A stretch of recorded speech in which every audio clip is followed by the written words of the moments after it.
చామంతి కనిపించట్లేదు అని హర్ష కాల్ చేసి చెప్తూ ఉంటాడు.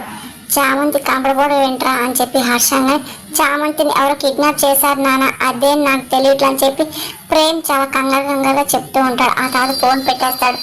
ఇంకా హర్ష జరిగిన విషయం అంతా రమణ చెప్తూ ఉంటాడు. అదంతా విని కావని చెప్పి చామంతి తన బాయ్ ఫ్రెండ్తో వెళ్ళిపోయింది, లేచిపోయింది మాయ, ఎలా కనిపిస్తుంది అని రోజా మాటలకి హర్ష షాక్ అవుతూ ఉంటాడు.